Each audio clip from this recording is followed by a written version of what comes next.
So honored to be joined by one of the most important figures in modern pro wrestling and its history, the creative member for AAA Lucha Libre. He's the host of Keeping It 100, living legend, a Hall of Famer. It's Konnan. Konnan, thank you so much for joining me today on Under the Ring Pro Wrestling Conversations. Thank you for the invitation, Phil. So, starting off with why you're here, the third and final leg of TripleMania will be Saturday, August 12th in Mexico City, here in the U.S. on Fight. What is it like to have three events of this stature to prepare for, and what's the feedback been like for the first two in Monterrey and Tijuana, and what did you think of them? Well, it's a very daunting task because you got three big shows and no one is bigger than the other. And this was an idea that originated in Triple Mania 2, which I was at over 30 years ago, and it didn't work out that well. But last year it worked out very well, so we decided to do it again this year.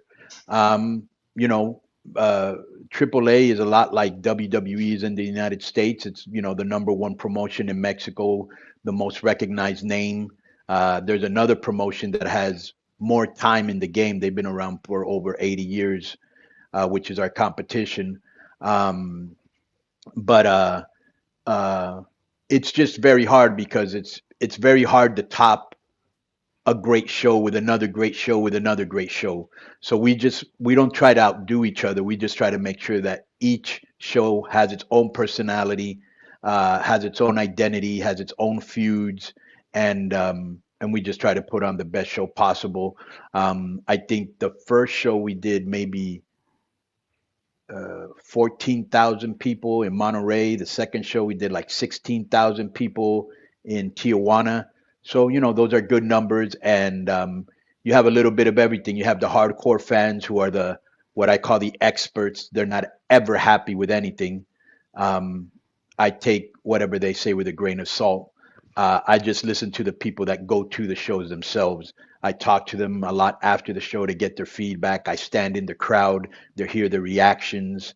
I think we're doing a good job. Everybody's going to be biased at what they do, but I'm very happy with what they're doing. I'm really known for, even when our promotion doesn't do well or a match isn't good, I'll go out and I'll say it because the people see it. There's no reason to see everything through rose-colored glasses because not even if you follow baseball, Otani hits a home run every game. Not Tom Brady doesn't always have a great game, and sometimes stuff happens and you don't have a great show, and it is what it is.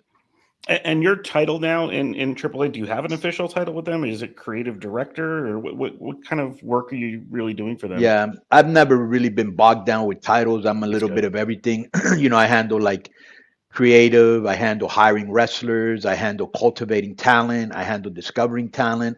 I'm a liaison between our company and MLW and AEW and Impact, and I have good relationship with just about everybody in the business. Even with WWE, we have good relationship. So I just try to work with everybody. I'm not from the old school thinking that if you don't work with us, you're the enemy. I think we all need to work together to keep this industry afloat. I've heard you say before that the presentation that you're doing is for the Mexican fans. How do you Right. feel that it exports for the American fan who has an interest in lucha libre? And what should an American fan checking out Triple Mania specifically know about the show going in?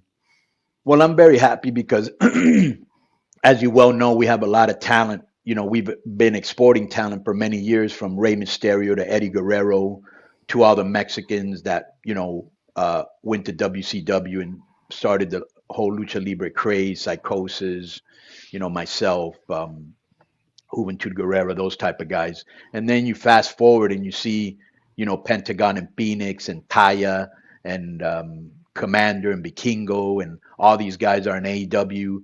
And you see Laredo Kid and what's this guy's name? Taurus. They're an Impact, and then NWA, La Rebelión is their tag team champions, or I believe they were until recently, or maybe they still are. But it's great for me to see that American promotions, want to use our talent. What I would say to American fans is, when you go to a restaurant, to a Mexican restaurant, don't expect them to, serve you a hot dog. And that's Right. the same thing with that's when you go to Japan, you don't ask them why they use chopsticks. That's their culture. And so one of the things that invariably happens, and I think this is kind of normal, but at the same time you got to understand it's not the same thing, is people are always like, well, why is there a heel ref? Like, we have a heel ref. And for those of you that don't know that term heel, would your readers know that term, I Phil, think or no? so. Yeah, I believe Okay. so. So okay, why do you have a heel ref? Or why don't you tag in tag matches? Or why don't you do this? Or why don't you do that? And it's the same as anywhere. Marvel has their own universe with their own rules. DC has their own rules. WWE does, and we have our own. Not only do we have our own universe, we have a different style. This is lucha libre. It's not American pro wrestling. It's not Japanese pro wrestling. It's lucha libre. And so there are things that American fans will not understand unless they're, real big fans of lucha libre, and vice versa. Sometimes when American fans come here, lucha libre fans don't understand what's going on. So it's just a different style, a different culture, different mentality. United States fans have been educated to that brand of wrestling. Mexican fans have been educated to that brand of wrestling. And what we're seeing is a cross pollination of all these hybrid styles that wasn't possible before, and now you're seeing it. And we have our own style. We love our style. We think it's very creative. We think it's very different. And hopefully next year, I can't get into details, but we're negotiating to come into the United States in a major way with hopefully with a TV deal, and show people what Mexican lucha libre is all about.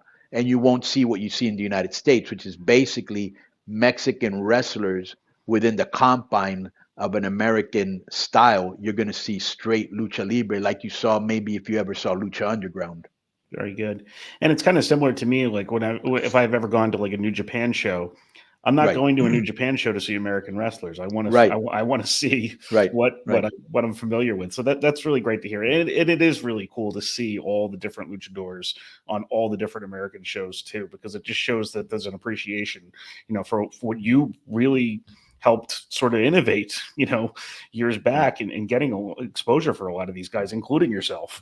So, right. um, Right. And why would you travel to Mexico as a tourist, and wonder why it doesn't look like the United States? Well, because right. it isn't. And it's the same thing with lucha. And I've had wrestlers tell me the same thing. Well, why don't you do this and why don't you do that? Bro, do you realize you're in Mexico? You're in another country with another culture, with another style? That's why. You We work don't for do your American audience. wrestling. Yeah. Right. Yeah. This card has a four-way mask versus hair with Roosh and Samadonis on the hair side and LA Right. Park and Psycho Clown on the mask side of things. There Right. always seems to be high interest in this type of match, and this one has pretty unique talents in it. Would you agree? And how do you kind of break this one down? Well, I think the biggest match that you can in Mexico, we're very big on hair versus hair, hair versus mask, and mask versus mask. There's nothing bigger than mask versus mask, because if you've had your mask on, like Psycho Clown's probably had his mask maybe 10 years. Park has probably had his LA LA Park has probably had his mask on for 20 something years, maybe 30 years. So that's a big deal, to lose your identity, because it would almost be like if Superman and Batman had a match, and whoever loses their mask, and they can't wear that mask anymore. You know what I'm saying? So now what a lot of wrestlers do, which you couldn't do before, is they'll go to the ring with their mask, but then they'll take it off. And they do that a lot for monetizing the mask. But once you wear your mask, once you lose it, you can't wear it again. You know what I'm saying? So Yeah.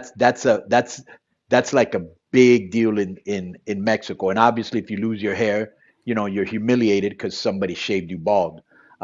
So that's basically the nexus of that. And so you've got, our most popular wrestler, a legend in our most popular wrestler, Psycho Clown, our legend in LA Park. You've got Rush, who to me is probably the best heel, maybe in North America. Hmm. And you've got Sam Adonis, who has turned out to be one of the best heels in Mexico in the last few years. So you've got four guys who have four big names. This is still a marquee, driven type of event. So you've got four big names, and who's going to lose their hair, who's going to lose their mask. The only way to find out is either to go there or to, watch it on Fight TV. And so that's basically the setup for that. And obviously, just so you know, as a backstory, Psycho and Rouge have been feuding for probably the last 6 years, Wow. trying to do a mask versus hair match. And we may see that August 12th. It may come down to them too. And Sam Adonis and Psycho Clown have been feuding probably for the last 2 years. So you've got a 6 year and a 2 year storyline that it's going to culminate. And the great thing about this is if it doesn't culminate, the 6 year storyline will now become a 7 year storyline, and the 2 year storyline will now become a 3 year storyline. Wow, So one stops and the other one continues. that sounds really interesting with those guys. And Yeah, then you've got the AAA Mega Championship match. Seems like a completely different type of match with right. Elio Del Vikingo coming off his win over Kenny Omega. And then you got Jack Cartwheel, Speedball Mike Bailey, and Daga in there. And how do you see that one? That's totally different style. That's a great match. Your hardcore fans are like, oh, why aren't there bigger names? A big name doesn't make a good match. A Right. good match makes a good match. So in Monterey, which was TripleMania 1, we had what's this guy? We had Hijo de Vikingo, Swerve Strickland, Rich Swann, and Commander. And a lot of the hardcores again. Oh, why aren't there bigger names? Why aren't there big? The match was great. You had four great guys go out there, and that's what's going to happen now. You got Mike Bailey, who was in AAA about 10 years ago, an incredible talent from Impact. Just him one-on-one against Vikingo would be great. Yep. Then you add Daga, who without a doubt is, he just won the tag team titles in Noah in Japan. So he's a guy that can do Japanese style, American style. He's one of the top heels in Mexico. He's great. He's going to have a great match. And then you've got Jack Cartwheel. And Jack Cartwheel is very interesting because I've had the privilege of developing and cultivating, all these great high flyers that have come out of AAA, like Rey Mysterio, like Phoenix, like Vikingo, like Commander, and so many others. And Jack Cartwheel is the next one in that ilk. He's incredible, does stuff that few people can do. He's very young. He's just breaking into the business, has a lot. He's very hungry. So those four, there there are matches, just like football games, just like MMA bouts, that you look at it and you go, this is going to be great. Sometimes it isn't, but this is going to be great. Yeah, Cartwheel's the most interesting one to me out of there, just because I think, like you said, he has probably the least maybe name right now, but he's Right. starting to build some buzz, and he's such a unique talent just in terms of what he's capable of doing from his gymnastic style and Right. even what his build is kind of Right. unique for wrestling too. So Well, he was a former gymnast, yeah. Yeah. And Vikingo has certainly generated a buzz around him in the U.S. As of late. What kind of things do you see in him that make him so popular and so in demand right now? And how big can he be? Well, the same thing that made, guys like Rey Mysterio and Eddie Guerrero, who I had the privilege of working with and bringing to AAA. These guys are guys that are very creative. Here's a big problem we have, Phil, in wrestling, and it's across the board in every promotion. Before, if you remember, because I'm sure you're an old school wrestling fan like I am, you have a lot of people that had different gimmicks, and you had a lot of people that had different styles of wrestling. Today, it almost seems like it's copy paste. Okay, this gets a pop. In other words, this gets a reaction. This gets a reaction, so I'm going to do this. This gets a reaction, so I'm going to do it. So invariably, a lot of matches look the same. Mm-hmm. What sets Vikingo apart is he creates stuff like Rey Mysterio did and Psychosis did, that nobody else is doing, that nobody else has thought of. So you don't see anybody else doing it but him. And that really sets him apart from everybody else. And he's probably today, and I'd stick in that conversation, guys like Will Ospreay, and I'd stick in that conversation Ricochet, even though he's kind of been a little bit neutered in WWE, as guys that are just a cut above everybody else, and it's almost like when you look at basketball, you look at a guy like Ja Morant at his age, nobody's doing what he's doing. Or you look at, if you follow baseball, Ellie De La Cruz from the Cincinnati Reds, nobody's doing what he's doing. There's always one or two or three guys that are cut above the rest. And as far as creativity and excitement and just being different, Vikingo checks off all those boxes. Not to mention, I think he's like 25. I Yeah. mean, he's got a long way to go. When you mentioned evaluation being one of the things that you deal with, when you look at a luchador, what things are you paying the closest attention to for how you evaluate them for how you're going to use them? Well, the first thing I evaluate is talent, obviously, but talent ha- is no good if they're indisciplined, if they show up late, if they get a big head, if they don't want to work with others, if they don't work well with others. So one of the things that I also do is you got to have some sort of moral character, and I watch how they treat other wrestlers, how the locker rooms take to them, how when they go, because they're going to treat me good because I'm hiring them. They're going to Mhm. treat my boss good because they're paying them. So I don't even look at that. I watch them, how they treat a stewardess, how they treat a waitress, how they treat fans, how they treat our sponsors. And that's very big for me. And if you can't learn to be a professional, doesn't matter how talented you are, I'm not going to work with you. And so those are things that I take into account. Talent, obviously, and chemistry with other wrestlers, and how they go about their business, because a big part of wrestling is promotion, and how they treat fans, and how they treat people at autograph signings and stuff like that. So obviously, I had the rare ability of discovering people. I can tell you almost invariably if somebody's going to be great just by watching them one time or two times, and I have a pretty good track record with that. Yeah.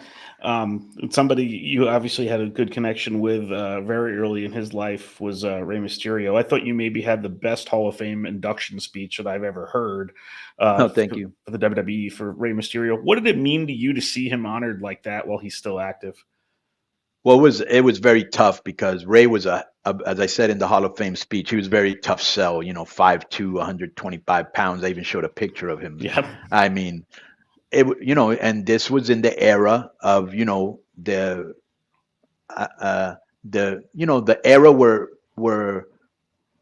in the United States was the bodybuilding era. The Yeah. big Hulk Hogan and that era. You know, and in WCW, Sid Vicious and Scott Steiner, and the skyscrapers, and everybody was either tall or really really muscular, or really heavy. And in Mexico it was kind of the same. And so, not so much that they were bodybuilders, but he was really even small for Mexican standards. Mhm. So he was a really hard sell, especially in the United States, because I was trying to sell a small guy, and then I was trying to sell a guy that did lucha libre when not that many people knew how to do lucha libre. I did lucha libre, and nobody in WWE knew how to do it when I was Max Moon. So Vince was really smart. He told me, all right, nobody here can do your style, so I'm going to bring in guys from Mexico.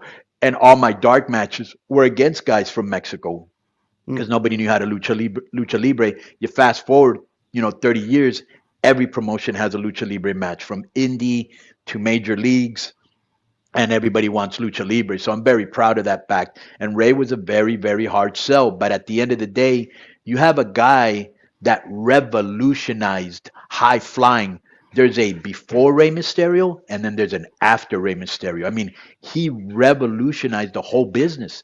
And that's why you see a lot of matches today with topes Yeah. and guys doing lucha moves, very lucha centric, where before it wasn't. And a lot of it is attributable to to Rey Mysterio and the Mexicans that came in WCW, like I stated before, the Psychosis, the Silver King, those type of guys. And so he Yeah. was a very hard sell, but you know, um, at the end of the day, talent knows no age, talent knows no size. Yeah. And I enjoyed hearing Psychosis's name during that speech too, just because I remember well seeing their first match in ECW on TV, seeing their first match Right. in WCW, and he deserves a lot of credit too for how innovative he was and is and Right. is. And let me tell you a funny story about that. So Paul Heyman, who I love, I learned a lot from him. Um, he had asked me first about Love Machine, who passed away, and Eddie Guerrero, who at that team were picked the best tag team in the world by the Observer, and they pretty much were. And so he asked me about them, and I go, bro, they're as good as anything anywhere in the world. They were just picked the best tag team. And he said, good, because I'm thinking of bringing them in. And I said, all right. And then he said, hey, what's all this thing about Rey Mysterio? How good is he? I go, with all due respect to the rest of your talent roster, nobody's going to be able to follow those guys. They're in a league by themselves. And if you bring them in with psychosis, they're going to turn the house out. That's all he wanted to hear. Paulie, that's all he needed to hear. And that's what I loved about him. He didn't ask me, oh, is he too small? Because even when I brought him in to WCW, Kevin Sullivan was like, oh, he was the booker. He's like, oh, he's too small. And I said, with all due respect, you ain't the tallest guy I've ever met. You know what I'm saying? Yeah, you're wide and you're thick, but you're not tall. Right. Give the guy a chance. And he did, and so did Eric Bischoff. And so what were we? Oh, so Paulie brought him in, and he was still in the venue because I could hear the people, in the background. He was like, "Oh my God, these guys just pour it up. When can I have him back? Can I have him back next week?" And I get sure. He loved them. Nobody knew what they were about to see, and he really was the first guy to open them in the United States. Even though we had done a show called War of the no, what was When it? Worlds Collide, AAA When and Worlds WCW. Collide, Yep. right? When Worlds Collide with WCW, and that was really the first time that people had seen him. But he was the first guy that put him on, center stage. And now it seems like WWE and virtually every company, AEW, everybody is trying to Right, find the next Latino or Latina star. I feel like WWE has been trying to find the next Rey Mysterio since Rey Mysterio right, started. right. And to me, he said he's once in a lifetime. What should they really be looking for there? Because they're not going to find another Rey Mysterio. Well, the problem is that I've said this a million times.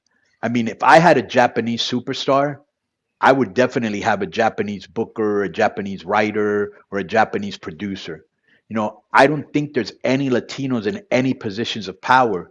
Do Mm, you know of any Latino producers in WWE or writers? not off the Because top of my the head. only Yeah. I know they have writers, but let's the principal writers are like Heyman and Pritchard and Hayes, who are brilliant. Those guys are brilliant, and they've dealt with Hispanic wrestlers, but they're not Hispanic.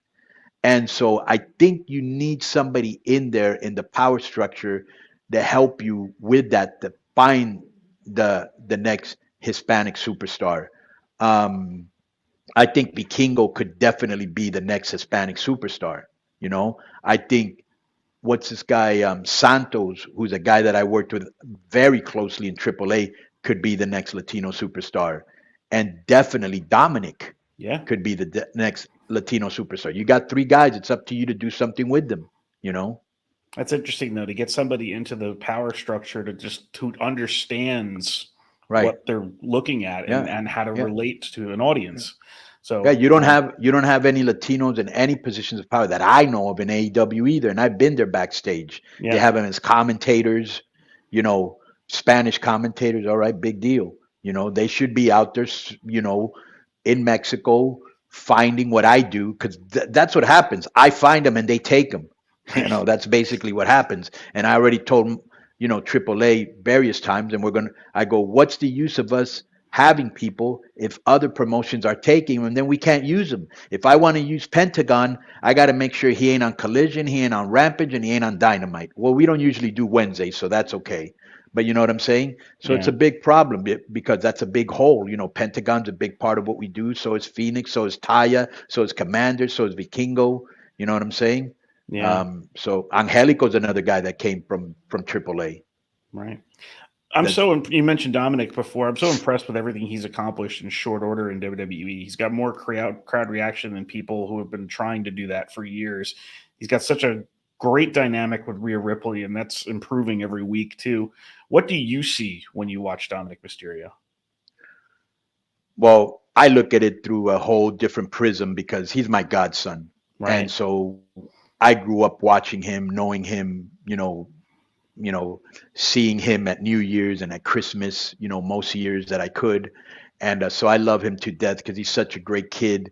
And I just think that a lot of stuff he picked up through osmosis. You can't be around your dad and be in angles, from a young age and not have some of that, kind of, you know, get blowback from that or get stained from it.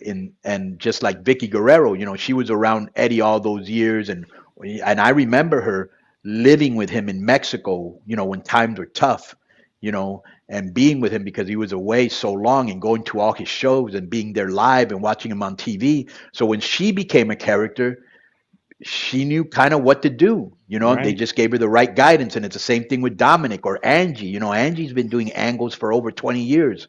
So when she goes out there, she's kind of a natural. And that's what happened with Dominic, and then they believed in him and they put the rocket on him, and he's every step of the way he's delivered. We've seen many of people, Phil, you're a longtime wrestling fan as myself, where they put the rocket, so to speak, for wrestling parlance.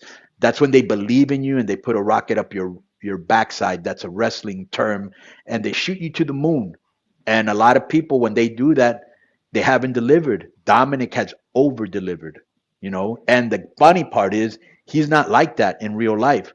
Like when I was a heel, it was very easy for me to reach into, because there's a part of me that, if you don't know me that well, I'm not a very nice guy to be around. And I would touch upon that to bring it out into my work as a heel, where Dominic's just a very chill, nice guy. Obviously, he's got his temper like everybody else, but that's not really his style. You know what I'm saying? So it was even more impressive to me. Yeah, I think it's so cool that he's just doing it in a totally different way than his dad too, and you almost have to. Right, right. But it's And just that was great. That was a great idea. Whoever's idea it was, let's not try to make him the next Rey Mysterio, because, as you stated, there is no next Rey Mysterio, and it definitely wasn't going to be him. He's not a high flyer. You know what I'm saying? yeah, So they've done a great job with him. Kudos to WWE and whoever's working with him. And kudos to Dominic. yeah, That's a lot of pressure. I mean, he debuted when there were no fans. yep. That's hard, you know. So they're doing a great job with him. I'm happy as his godfather, and I'm happy as a fan. I love watching what they're doing with him. He's in NXT. I was talking the other day with Ray, and he told me that Dominic told him that he main evented Mexico City, he main evented Monterrey, he main evented NXT, and he main evented, I don't know if it was Raw or Raw SmackDown. Yeah. twice. So That's yeah, SmackDown. I forgot about SmackDown yeah, too. Yeah, all in yeah, 1 week. So yeah. we're going to move on to something we call the 3 count now. It's going to be 3 quick questions and your Right, answers. right. First question: what was your favorite WCW theme song of yours and why? Uh,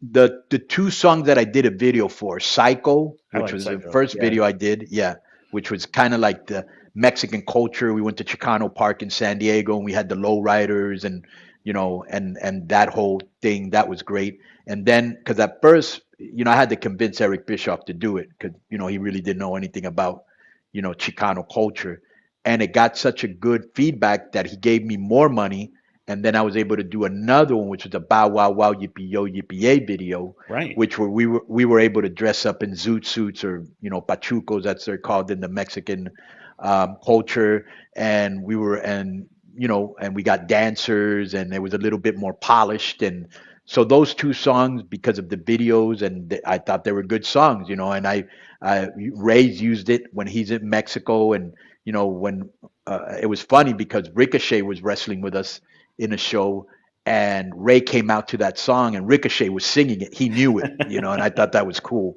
Yeah. That's awesome. Second question: what was it like to teach the sharpshooter to Bret Hart? And are you glad that he still often credits you for it? Yeah, that was incredible because that's when I was there as Max Moon, and very few people would. This is kind of funny. If you look at wrestling back then and you look at wrestling now, just to show you one of the major differences, you very rarely had anybody going into the ring to go over moves.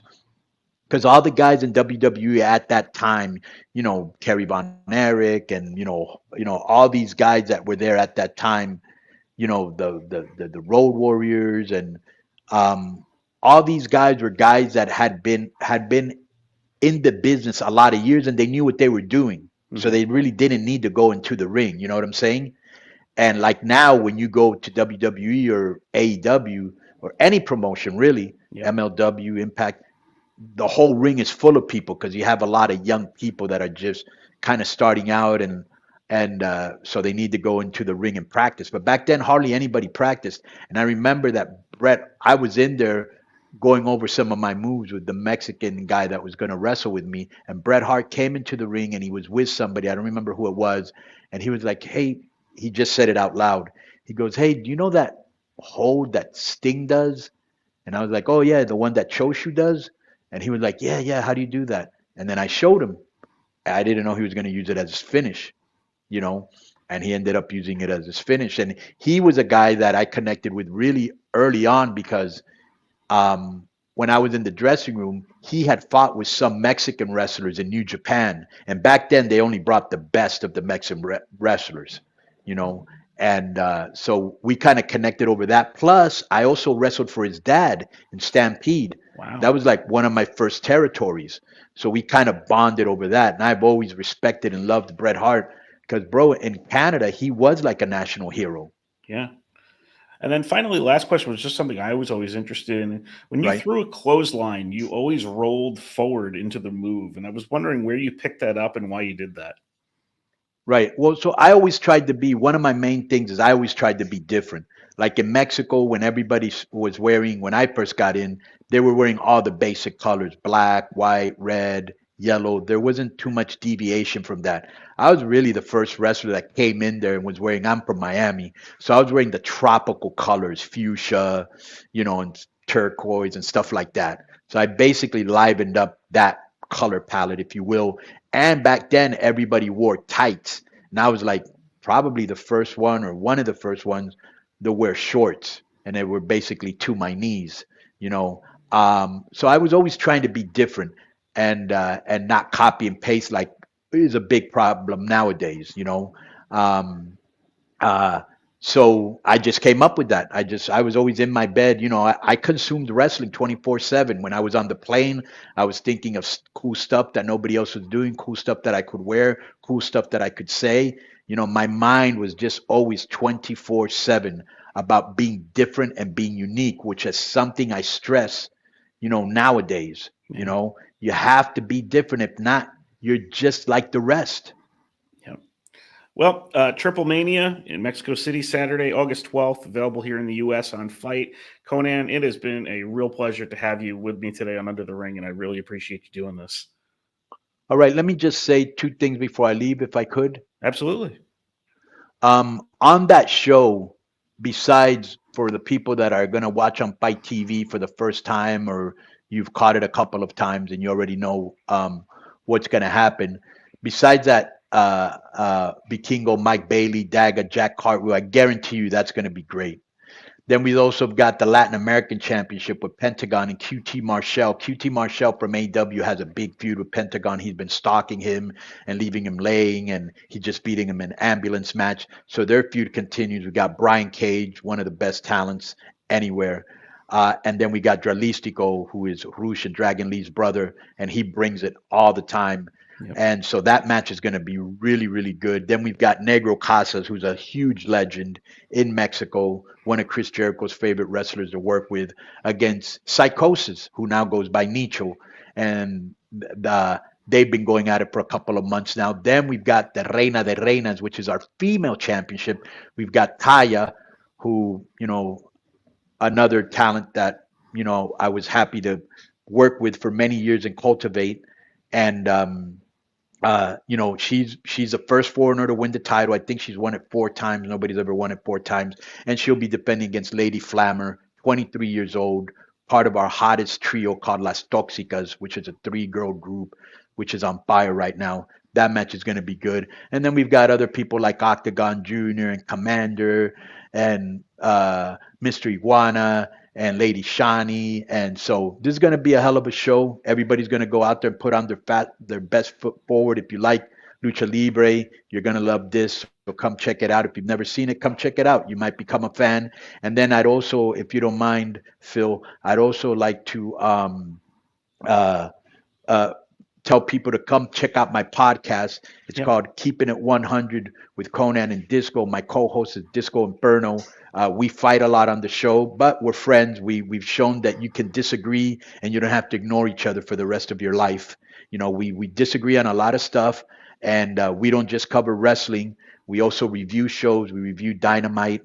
We review Raw. We review SmackDown with a different, more clinical eye, not like a fan, but we're ex-bookers. I'm a current booker now and a promoter and ex-talent. So we kind of view it from a different prism. And we also talk about anything that's pop culture, anything that's politics, in the news. So it's kind of like a men's magazine format. And we've developed quite a following. And you can check that on everywhere: Spotify, Facebook, YouTube, Amazon, Apple, everything. Come check that out. Definitely. Thank you very much for that, and all the best to you and AAA for the next show. So thanks so much for doing this.